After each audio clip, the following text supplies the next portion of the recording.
Hey, this is Annie. And Samantha. And welcome to Stuff Mom Never Told You, a production of iHeartRadio.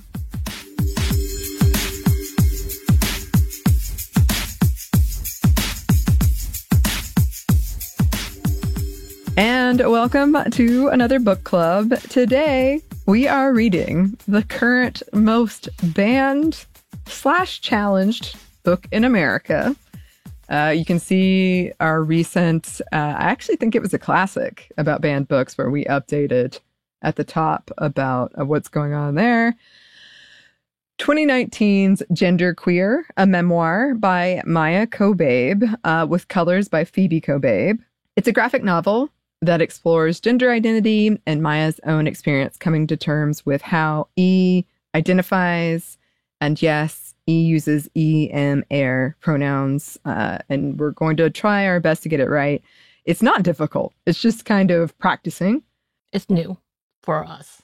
New for me. I'll put that in my own mouth. It's new for me. And the book talks about that.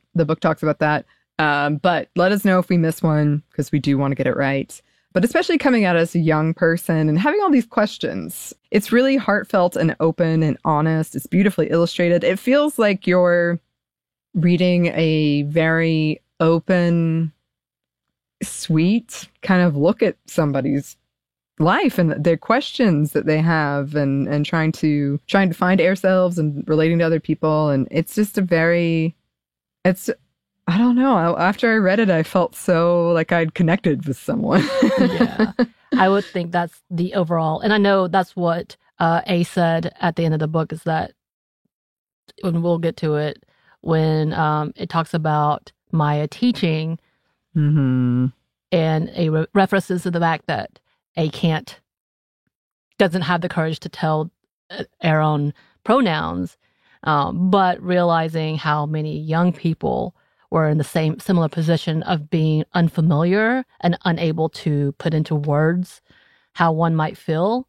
So how important these types of books are. And yeah, I when I was reading it, I was like, I feel like this might really connect with Annie. Like, for me, It wasn't necessarily something I specifically connected with, but it was so eye-opening. It's one of those things that I feel like people should read to see an insight that's not about themselves, which we had a whole big discussion earlier. Because, yeah, I don't necessarily relate with what Maia is speaking about, the confusion. Like, there's other confusions. I have my own identity with, like, racial and ethnicity and all of that.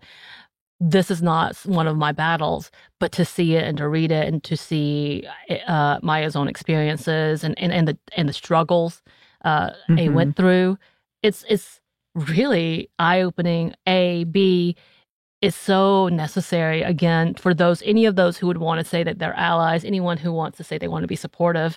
Types of books should be what we read in general, because even though you might think you know, you don't. And again, this kind of and like myself, I feel like you're going to find people, I'm like, oh, that's what these other individuals may be struggling with. Like, that kind of level of openness. And yeah, it's also very sad. Like, it's beautiful, but it really hurts my heart that Maia had to go through all of this, Kobabe had to go through all of this, and still in this place of trying to undo or redo or relearn, not only about themselves, but about society as a whole, and then finding the support system. And it sounds like Kobabe had a lot of good support in their life, and I'm grateful for him to go through all of that, to have, even though still there was a lot of misunderstandings and back and forths. So, of course, nothing is perfect in society in itself, but yeah, this book is definitely something that I think everyone should read. I said that I feel like TERFs should definitely read this if you want to talk about why you might be questioning the validity of someone's identity. Yes, and it did. We're going to talk about it more, but when I was reading it, I was definitely like, oh, I see. That's the power of things like this, is we don't talk about it enough.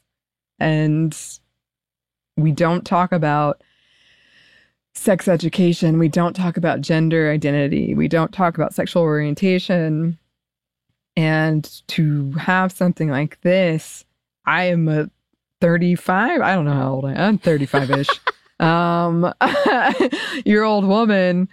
And I was reading it like, oh, I've never thought about that. Or like that connects with me and I don't know why.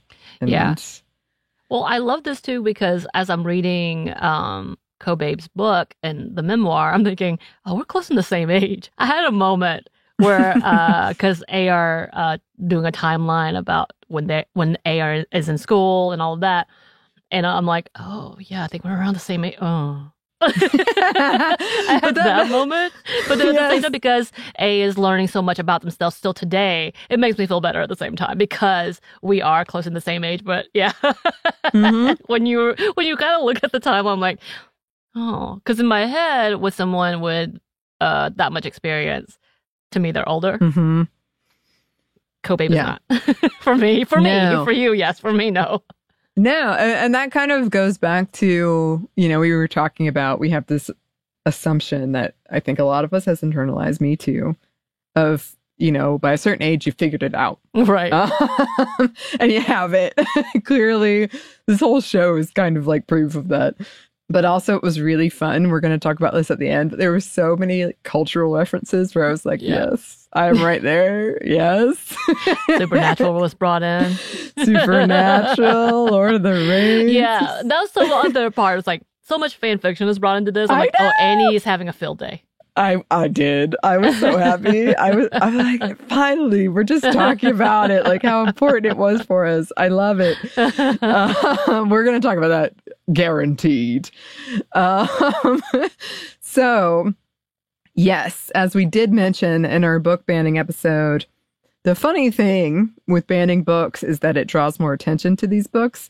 I'm totally not on board with banning books, but it is true. And libraries have reported the very long wait list they are getting for this one. And honestly, I'm not sure we would be reading it for this book club. I've never heard of it until you brought it to my attention as being the most banned book. So I'm like, good job, y'all. But it's kind of, again, we talked about how some authors are like, please put us on the ban list. That's going to give us all the publicity. Yeah, it's so funny because I was like, we talked about how it was the most banned book, and I was like, oh, let me look into it. And then it said it was a graphic novel and it talks about fan fiction and asexuality. I was like, yes, that's it. We're talking about inside of this. It is. So we've also done a book club on Fun Home, which is a graphic novel about a queer experience. And that one's also been banned a lot. And I think the images part has a lot to do with this. Even though the style of this one is very... I don't know how to phrase it. It's kind of like for younger people. It's like a younger cartoon animation level. And it's beautiful, but it's definitely kind of feels like it's geared toward that demographic, which is great. But I think that's part of why it's getting banned so much. I think the title in itself is probably why. I don't think many of the people who banned this book have looked even inside of it. They just heard the words gender and queer. Done. Out. Yep. Well, as we talked about in that book banning episode, most people openly, will say it, have never read the book. Don't know. And it is orchestrated by these conservative, there's certainly, it's not all that, but there are conservative organizations who are actively like, oh, here's a title I don't like, let's ban it. So just to keep that in mind. Also, politicians have weighed in, which I feel is indicative of how messed up this is, but they use words like grooming, obscene, it's pornographic, things like that. But there's a bunch of people who have said, weighed in on the opposite side. Here's a quote: "The treatment of sex and nudity is also not high in impact, and it is not exploitative, offensive, gratuitous, or very detailed." And we're going to talk about this more at the end. But when I was thinking about this, there are so many books I read when I was really young that had a lot of sexual assault or violence and no one raised a question about that. Right. It's when you're talking about something that could really benefit young people of how do you identify and exploring your gender identity. And that's when they're like, no, we should ban this. This is not good. Right. Right. Again, remember having, we talked about in another episode, magazines that had a lot of sexualized context and for teenagers, and it was in there. very Mhm. readily available. Mhm. Yeah. And here's a quote from Kobabe. I drew as much as I felt like I needed to tell the story that I was trying to tell and get the points across that I was trying to make. And I honestly think the book is a lot less explicit than it could be or would have been if written by a different author. The topic of gender touches on identity and touches on sexuality, and it touches on all of these things. And it's hard to fully explain, I think, how a gender identity can impact every facet of life as an adult without touching at least a little bit on sexuality. And so I wanted to not shy away from that. And A did a great job, I feel like, because it was more of like the confusion of it being Mhm. both, and I know you've talked about this, aroused but not sexually attracted to people individually. And that's Mhm. a whole complication in itself. And I'm like, yeah, that makes sense. But yeah, when we're talking about gender identity, and I believe conservative Christian people would say the same thing because that's why they harp so much on heterosexuality, why that kind of sexuality is important. They talk about sexuality, whether it is, even if they are talking about wholesome shit, they're just Mhm. talking about being wholesome as a heteronormative idea and nothing else, really. Right. Yeah. And I do think this is also like we've sexualized things so much and we've just kept so much, like, you don't talk about it, that something that shouldn't necessarily be sexualized or to the degree that you would ban it is being sexualized. But we'll talk about that more in a second. And I do think like that's one of the biggest things people ask me about is that they don't get, they're like, how can you, it's clear that you can feel attraction and it's clear that you enjoy masturbating, and they don't get that it's towards like fictional characters, and even then it's like the sweetest, like maybe I would kiss them. Like it's not. And this is the shot I want on TikTok of you doing that little face as you said kiss them. Maybe we would cuddle. Just cuddle a little bit. That's it. But yeah, we are going to talk about that. I'm getting all flushed and embarrassed just talking about it. Oh my God.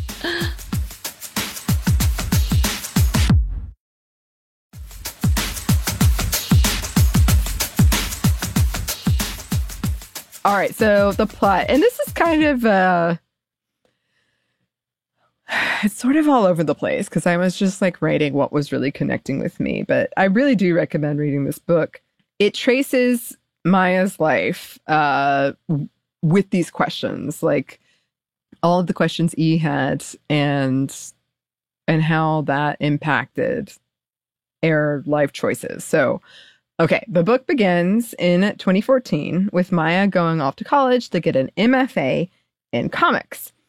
A teacher there convinces Maya to write an autobiography because it would be good for M and their creativity to write out their biggest secrets, to confront their biggest demons. When writing these secrets out, Maya realizes they all have to do with gender.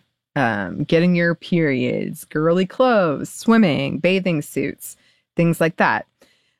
E wrote a short comic about all of these issues, but taped over them due to embarrassment, which reminds me of when I burned all of my journals, which is a real shame.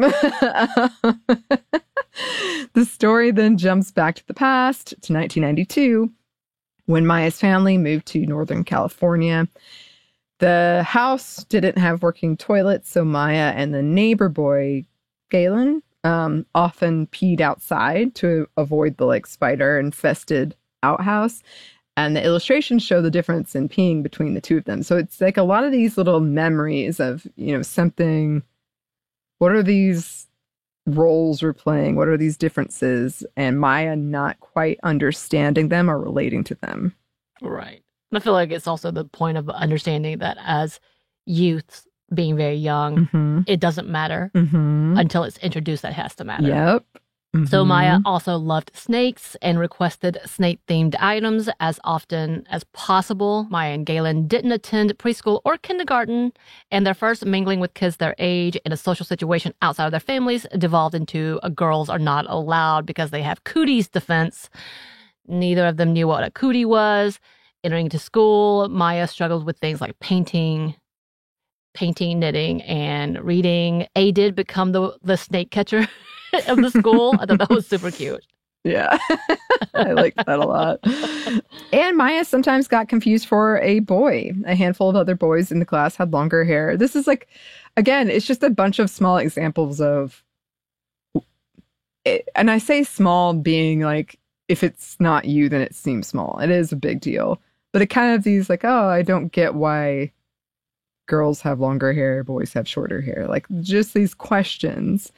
On a field trip to a beach, after observing Air Dad taking off his shirt, Maya did too, wading into the water wearing only shorts. And some of the students called out, "Look, Maya's not wearing a shirt, just like a boy." And Maya's teacher made Maya put it back on, even though Maya was confused by the whole thing and believed everyone else was being silly. And then there's like a really cool illustration that showcases how Maya's parents never enforced gender norms, not on Maya nor on themselves. Air mom being athletic, a green thumb, crafty, never wearing makeup, not shaving. And then Air dad, who's an elementary school teacher, loved music and woodworking, being a mechanic, a jewelry maker, a rock collector, had long hair. So it was cool to see that illustrated. And then Maya details the last time E wore a bathing suit around Air Piers when in a hot tub. A confident classmate pulled her leg out of the water, and the water droplets just dripped neatly off of her freshly shaved legs. When Maya did it, the water collated on Air unshaved legs, and it annoyed Maya to encounter something else E didn't know. And that's a big theme of like not understanding all of these things. Soon after, E got Air first period and related to the fictional character Alana the Lioness by Tamora Pierce, which I also read, who disguised herself as a boy to get by in this fictional world. The first time Alana got her period, she complained, "How long do I have to put up with this? I didn't ask to be born a girl. It's not fair." Maya, quote, "never thought it would happen to him. E hid it for 3 days. Air parents gave him a gift to celebrate, but Maya saw no cause for celebration." And there's an illustration that hit really hard of all of the period-related items like stain removers, acne paste, pain medications, depression, sleep aids, like all these things that don't sound like a fun time. Maya went on to hide Air period, refusing to use the school bathroom for 2 years and wearing the same pad for hours and hours. Maya described nightmares about menstrual blood staining Air legs, bathrooms without doors, or waiting in line while blood leaked through Air pants. Later in the book, E discusses how E preferred biker shorts as underwear and pads weren't compatible, and turning to men's underwear. And this is something I was telling you right before, Samantha. I hated bra shopping and I cried when my mom told me I had to start wearing a bra. And a good friend of mine also kind of turned me on to, you can wear men's underwear. It might be more comfortable. You can wear men's shirts. Yeah, I remember being like in middle school and my friend being like, "You could get something from here." It's like, I can. There are several instances of questions around gender and identity over the years. E detailed getting Air first bra, not wanting it at all. Getting told E should shave by an aunt and not understanding why boys didn't have to, and not wanting to because the hair was so soft. So for 10 years, Maya only wore pants, except for soccer when the uniforms almost completely covered the legs anyway, with the socks of wishing Air Mother had named M a gender-neutral name, things like that. Right. I will say, I love a good gender-neutral name. So, like, I I don't mind being referenced as Sam because you don't know. And I'm like, yes, let's just keep it that way. So Maya looked up gay and lesbian in the dictionary after having crushes on boys and girls. Maya told a friend about these crushes before school, and her friend said it was probably just a phase. A common thing. But then Maya got a big crush on another girl, and the friend tried to sabotage it, trying to convince Maya E was not a lesbian. That makes me sad. Yeah, it does. Soon after, an openly gay student announced his intention to form a queer-straight alliance. Though it took some courage, Maya went to join one of their meetings. And at these meetings, they talked about gay marriage and gay penguins who raise tango, which I wanted to bring up because that's also one of the most banned books, is the very sweet children's book about these penguins. Reminds me of the Parks and Rec episode. Yes. Maya's friends tried to convince M not to go, complaining that E became unbearable after reading gay romance novels. But soon they joined, and the club sort of morphed into a Lord of the Rings fan club. Yeah, that's about right. Complete with discussions about which of the actors were most likely to be gay. I love that whole unbearable statement because I do think it's funny. Not that you're unbearable, but you do get caught up in your world of Star Wars or The Last of Us and your theories. I love it. And you're very good about taming yourself, but we know. It's always back there. We know what's going to happen. Mm-hmm. We know it's coming. Did you know? No, I did not, but thanks for telling me. You will. You will now. So Maya was called to the office about not wearing deodorant. I feel like that happens to a lot of young kids, and I get it and I don't. I'm like, oh. So E felt it was another example of Air ignorance. In the hopes of finally taking to Air crush, Maya asked her dad about David Bowie music, and I feel like that's like a queer canon. Like you discover David Bowie and or along those lines of. The crush liked Bowie, and when Maya listened and heard queer lyrics, he fell in love with the lyrics again. Am I using that expression canon right? Because it's the new thing. I've heard it's huge on TikTok, and you still haven't seen Spider-Verse, so I can't even talk about it. Oh, jeez. Anyway, we're going to go see it because we have to do an episode on it. Yes, we're going to see it. Okay, perfect. Say angrily. When Maya was 11, E imagined having a penis for the first time. Later, E put a stock down Air pants and imagined having a bulge while thinking of Air favorite gay ship. And even later, E would dream that Air wish had been granted and E had a boner. Then there's a scene talking with Air's sister, who they seem like they had a great relationship. Yeah. Illustrations, I believe. Yeah.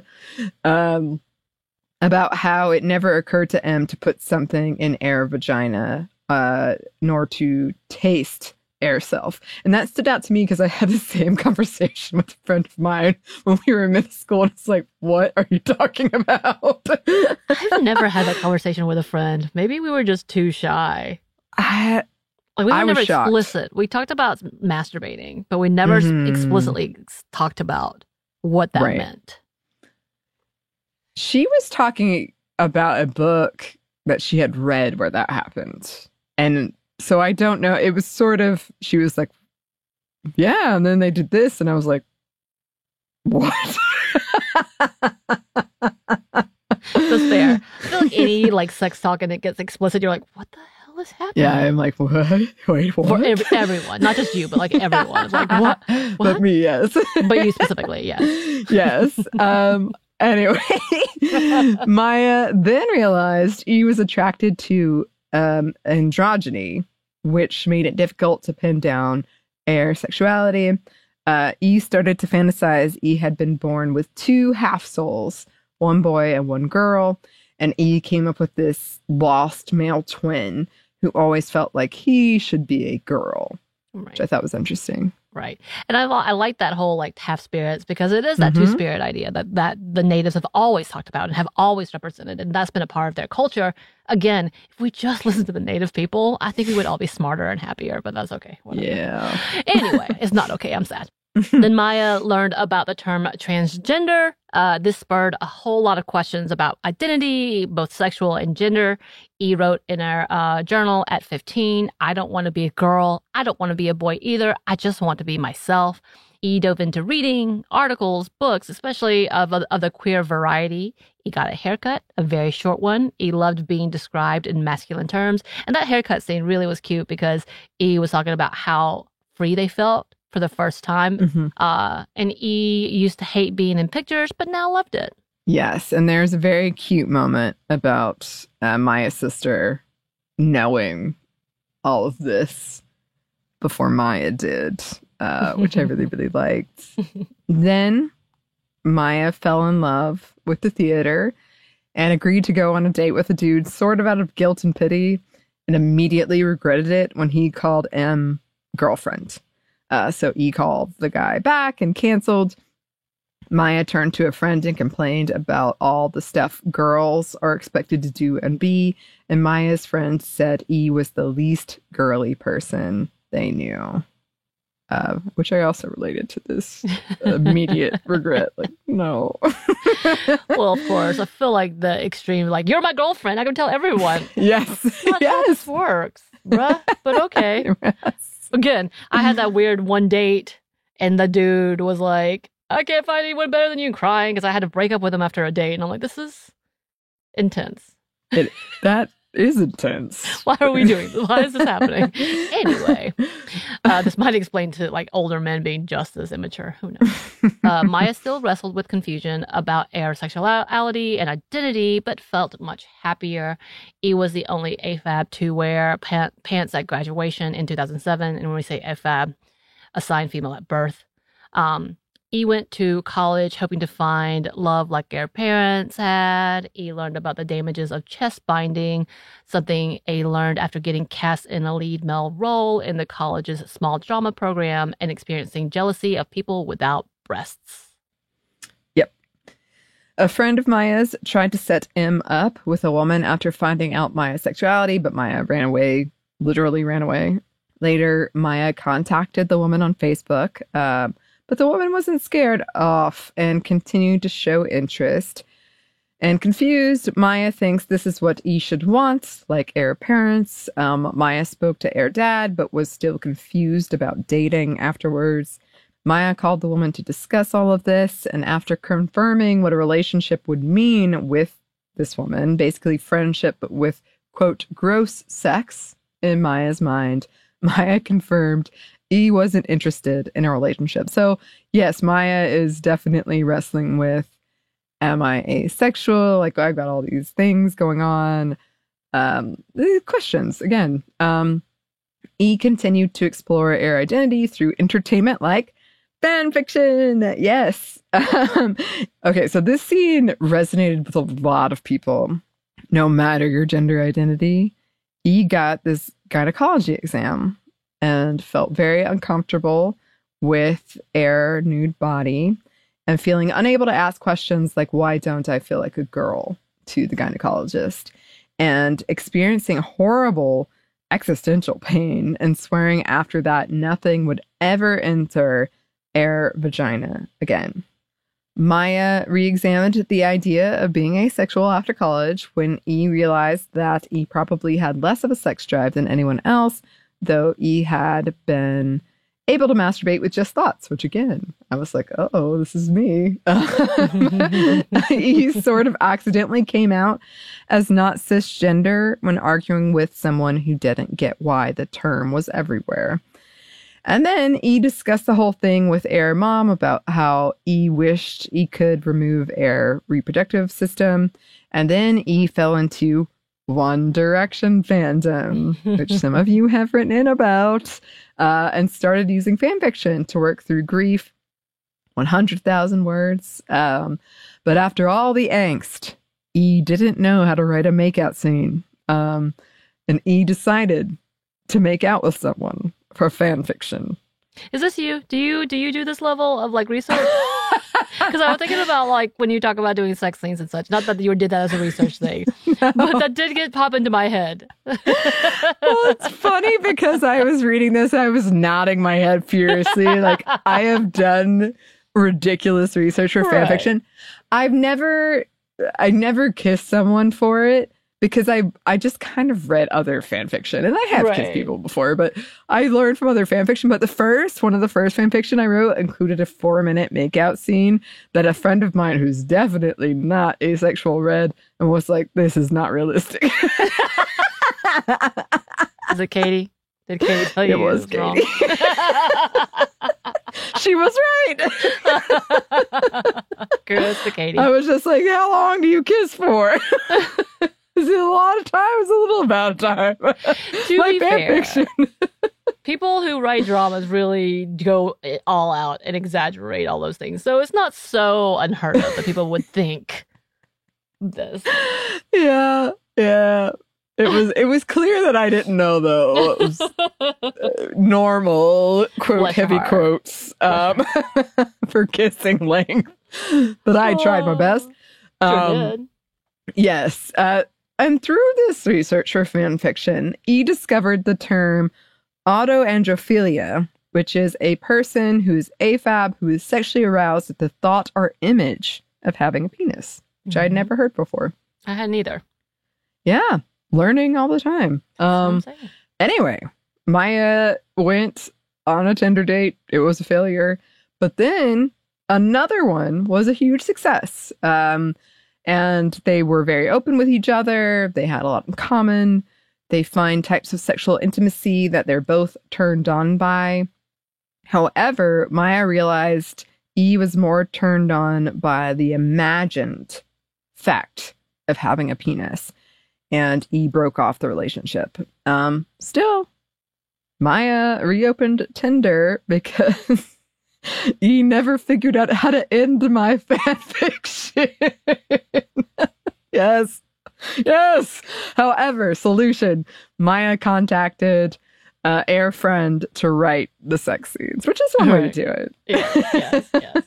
And the good thing, the friend was ready. She'd been waiting, she said. Yeah. It had thousands of words ready to go. So this is when Maya discovered they, them pronouns. E made mistakes using them at first, but soon it clicked, as in for other people. E met someone on hormones and discussed why E didn't identify as a trans man. Again, it was about less gendered traits, not more. Again, didn't want either. Then E learned about EM, air pronouns, and I think I'm putting an accent. So if y'all hearing me, this is my southern accent coming out with the EMR. Yeah, I heard it. I was like, I hope it's endearing and not offensive. I think you're good. It's my North Georgia accent happening here. Anyway, ask him what he wants in RD. At first, E didn't want to make people uncomfortable by asking people to use these pronouns, even though it felt right. But AirFriend asked him if E would rather feel a little uncomfortable all the time. And when Maya asked Air Gay Aunt about changing pronouns, she was concerned that it was due to an internalized hatred of women. And they came to a good place, but Maya was still plagued with questions and a feeling of being broken. Yeah, and I feel like we had that discussion before we got onto the mic. Yeah. About, like, we understood, like, the aunt was just asking a simple question because I'm sure the aunt, being older, had fought for so long for feminist identity and being able to fight against misogyny, but also that it centered around the aunt's self and her own perceptions and how that's so dangerous. And this is what we talk about with white feminism. This is what we talk about in allyship. When people don't understand, it's not about them. And so when they center trying to be empathetic, they center it around themselves instead of allowing it to be about that other person, point blank. And it's easy to do because it sounds like you're trying to learn. And it sounds like you're making a good point. But in actuality, you're making a selfish a selfish assumption that it's about your societal ideals versus what an individual is going through. And I think that's for the whole TERF movement in itself, also just being bitter, but in general. Yeah. And it's a very, I know better than you, and I know about your experience more than you type of mindset. And they did, like we said, they did come to an understanding, but that is one of the questions Maya gets asked about a lot, is this conversation with the aunt. And then there was a fun kind of moment of realization with Lady Gaga where Maya was like, I was born this way. Again, why Lady Gaga is kind of like a queer icon. Yeah.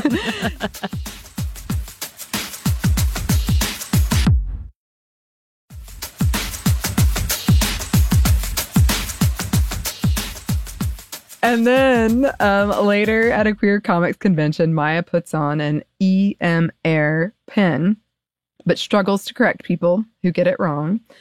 The whole experience inspired Maya to make a comic, and Maya did get better at correcting people. At Air next gynecology exam, E explained E experienced gender dysphoria, and the doctor agreed to do what they could to make M comfortable. But the experience was incredibly painful. And the doctor prescribed anxiety medication, which is something else I've talked about. Maya then went to a trans rights march, but realized E wasn't happy with the clothes E had. So E went shopping for queer styles. Maya started teaching comics classes to young folks, mostly those AFAB, and started wondering if E was doing a disservice, not correcting folks misgendering M, i.e., people would say, I never saw a woman doing this growing up.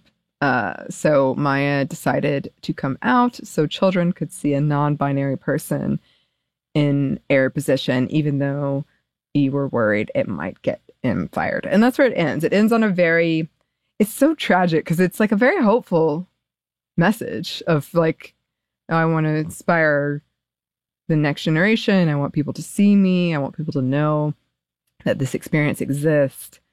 But then there's these concerns of, oh, I might get fired. Right. Yeah. And especially today, especially knowing Air Book is now on banned lists all over the country, like the highest banned list. It kind of came to fruition, whether it wanted them or not. It was like, it could be, but I feel like it's a good way. Like, Kobe has made headway and made such a difference that it's that loud and it's amazing. But I'm sure had he known this was happening, this would petrify him.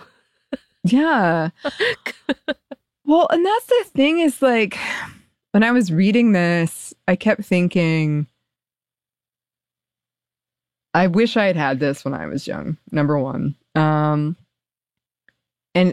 two, what I talked about in when Samantha was doing the audiobook and we were all so tired, and the like LGBTQ plus terminology, like there's just this, I think it's useful in that we need to talk about it. We need words to talk about it. But it is true that it's far from perfect because there's just so much that you can't put in one letter when it comes to gender identity, sexual orientation, just who you are. This was great because it's true. Like there's just so much that are hard to put into the terminology we currently have. And as I've said several times, like I heard asexual in the 1998 Godzilla movie as a joke about lizards, but I didn't hear it like realistically until I was out of college. And, it's unfortunate because there's that idea that, I should have just known, but I didn't know, that was a thing, that I could be that way, identify as that way. So like having this really kind of kind look at that process of questioning of I don't know for sure, if I still don't know for sure, was just it was amazing. It was like, I wish I had this. Right. And it is heartbreaking because it's getting banned when the end message is we should share this with more people. Right. And that's the thing is like books like these, it gives an explanation for so many.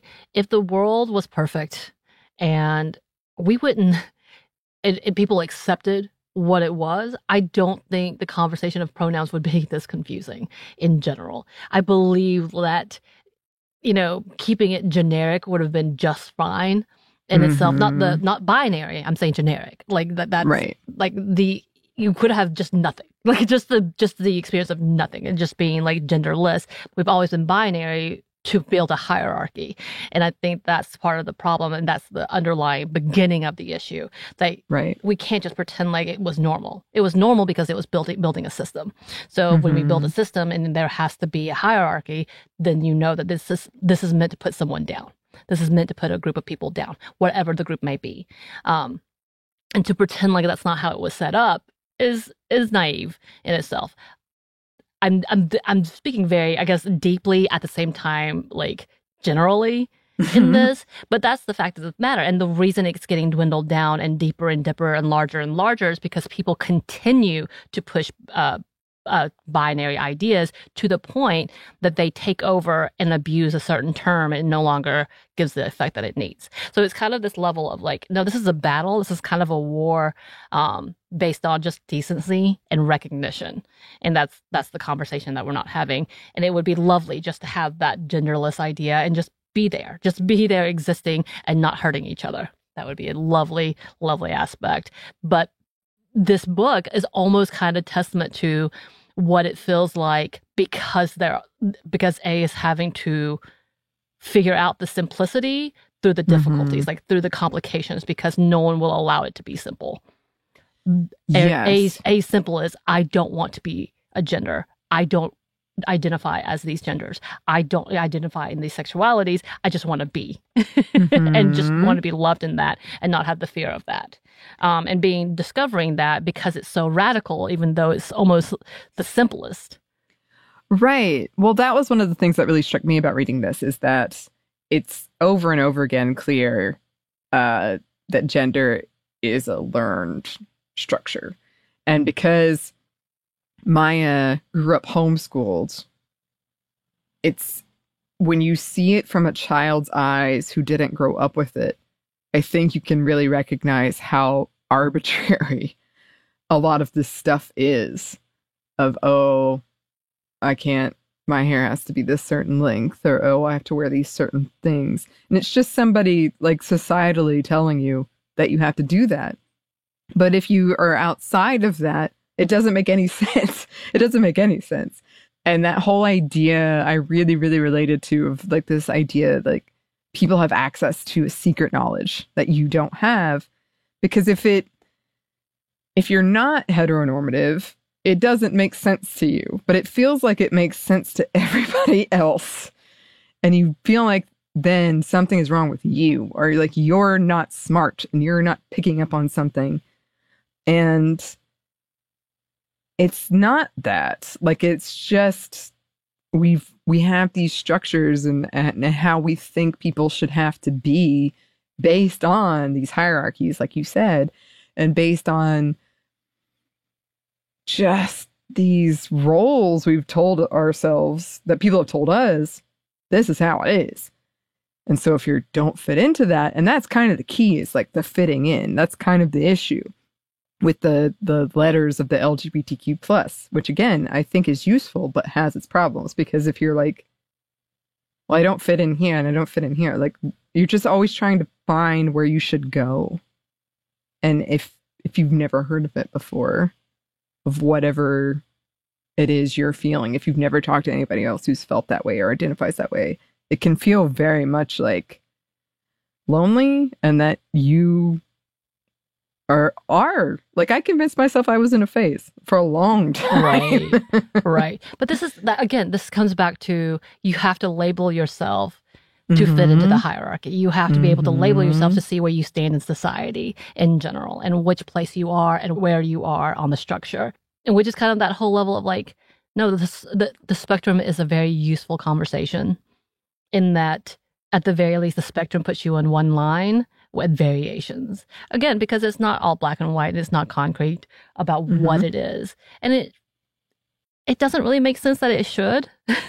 To be honest, if we fluctuate and if we are people who change in tastes or ideals or in conversation or like beliefs, then why wouldn't everything else go with that? Right. As simple as like your fashion. Your fashion may change and it becomes androgynous to feminine to masculine to whatever. It's kind of that same level of what do you identify as in your style? For me, grandma, sure, I'm a grandma. With my cardigan, or maybe I'm Mr. Rogers. I could be definitely that too. Ooh. You know, I'm down that road of spectrum.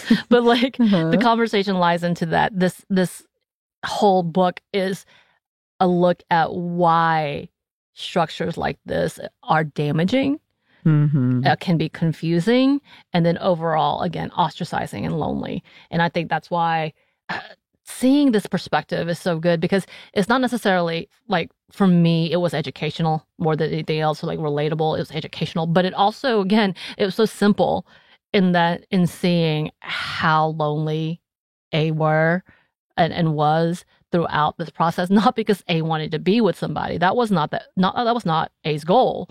A's goal was trying to figure out why that didn't matter to him, you know, and then feeling abnormal because A couldn't identify why.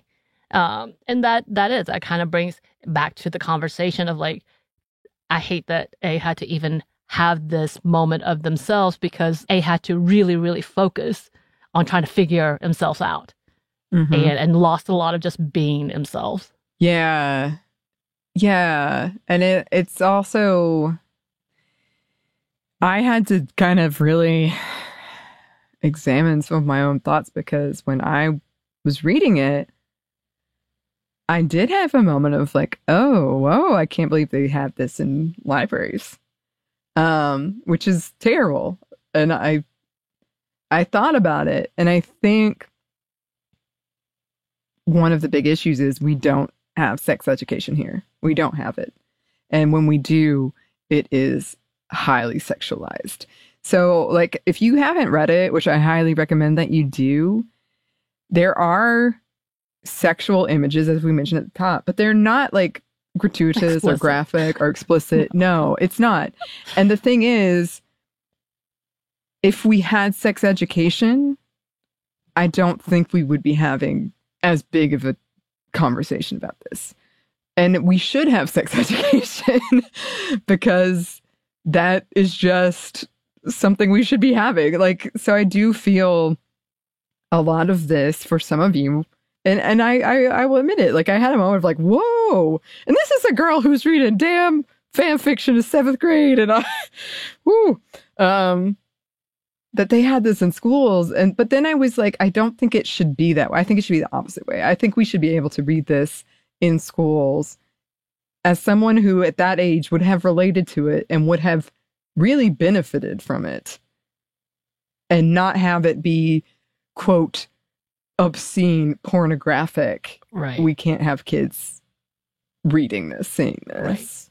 Right. I mean, honestly, in the 6th grade, I was reading and watching renditions of Romeo and Juliet where a 14-year-old gets married and then murders themselves. I mean, come on. Like, that's what we grew up as educational. In the 6th grade, and really, really jumped into like, oh, this must be romance, right? This is true romance. Nah, bro, that's not. No. Let's to be real clear on that.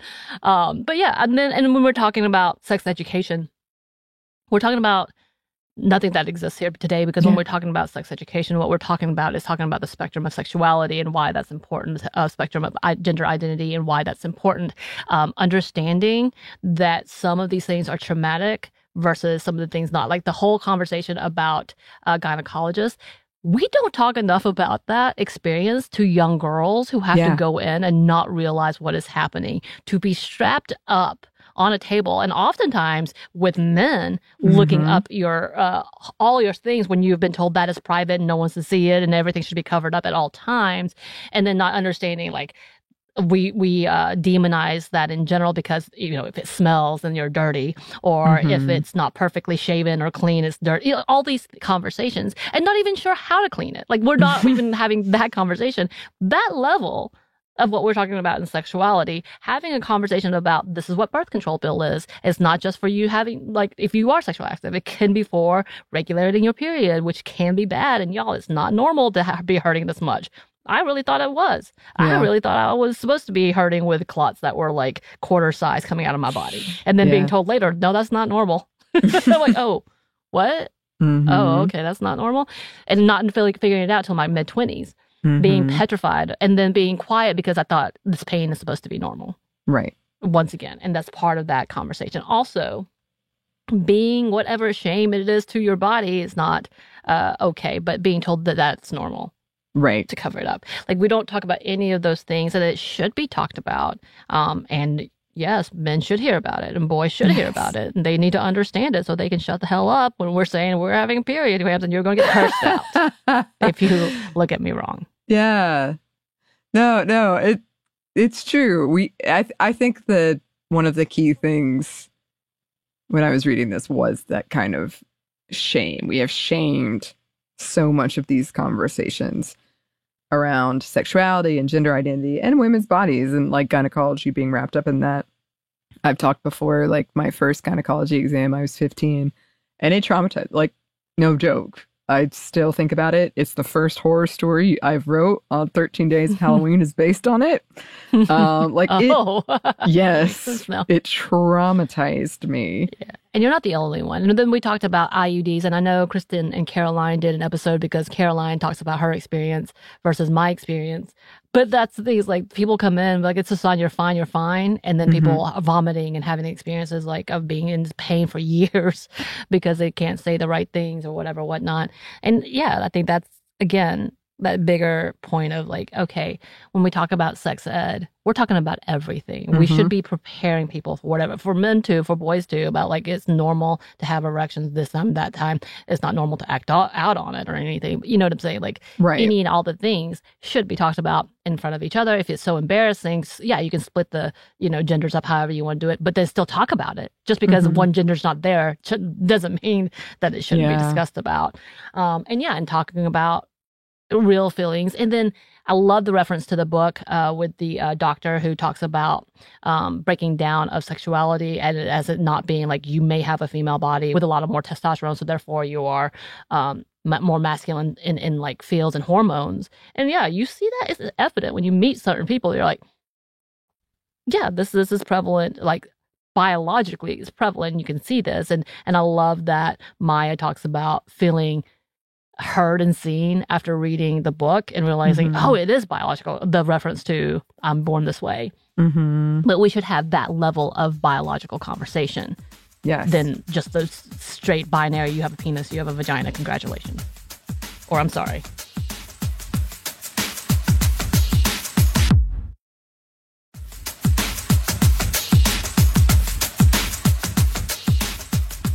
I have an episode I want to come back to because I was talking with some people at D&D the other day, and we were talking about our career days, and it's amazing how damn gendered they were. And I got a sheet that was it just said all about you, and it was the female body, and it just had arrows pointing at things. And I was supposed to take this and learn anything from it. Right. So it's true. Like, and I think that was something else, finding that piece from that doctor and having things click into place. But there was also a lot of, as you know, I loved a lot of the kind of importance of representation in entertainment or just in general, or just like finding ways to work through things. It did break my heart that Harry Potter was in there because now we know I'm in the same boat. But like Tamora Pierce, Mercedes Lackey, there was a Johnny Weir cosplay, erotic gay fan fiction, which I feel like so many people, that's something else. People are like, but you don't like sex. And I'm like, well, sometimes You just want people, it's like almost about them being happy. I know you're into it. I want you to get it if you are. There was mention of NaNoWriMo. There was Settlers of Catan. Yes, Boo. yay! Boo. Yay! I'm covering your booze. No. Yay! I think that was one of my biggest at the end. I just wished that I had had this as a young person, because you don't know, and no one's helping us, to be honest. Like, I got an about me worksheet, and that was the end. And it's getting worse. Like, I wasn't taught this, and now they're all these bands. Well, it's getting worse, but it's getting better, because I feel like my niece Gracie, who has been in a plethora of relationships as of recent, with trans, non-binary, polyamorous, all the people, and I'm like, wow. My niece, who has grown up in a very conservative, I was worried about her a little bit when she was retweeting Donald Trump at one point, way back when, y'all. Yeah. Back when. Okay. She has grown and learned. I'm very proud of her. But like, seeing that being a simple, like, yeah, it is. Why wouldn't I? How is this not normal? Like, bringing them home and meeting the conservative family members, and being proud of bringing them home. You know, like when I would bring home friends, I remember being like warning my parents, they have earrings, a lot of piercings, they have a nose ring. Yeah. Don't react like to my parents, you know, like stuff like that. But to see my niece, who is a young 20s, really taken in on that, and really her whole group of friends, most of them have come away from that conservative line to this is the new normal. And I love seeing that. And that this day and age, yes, these big book bans are happening and the conservatives are doing this, but it's not working like they think it is. Yeah. When it comes to the younger generations, they give no and they have social media and they spread it even farther. And I love seeing that. I love that keeping on, because that is the new attitude. And we've talked previously, like when they were banning books previously, there was pushback. But obviously the banning of the books from the 1950s to the 1990s to today has vastly changed, because the pushback is different. And the generations who are wanting these bans happen are typically dying off. Like, delightful. No, you're totally right. Like, I do think, as I said, I'm really glad that we read this book, but I don't know that we would have read it without the book ban. And I think that it is getting a lot of traction because of it. And because it's good. It's good. And I kind of hate that Maya keeps having to talk about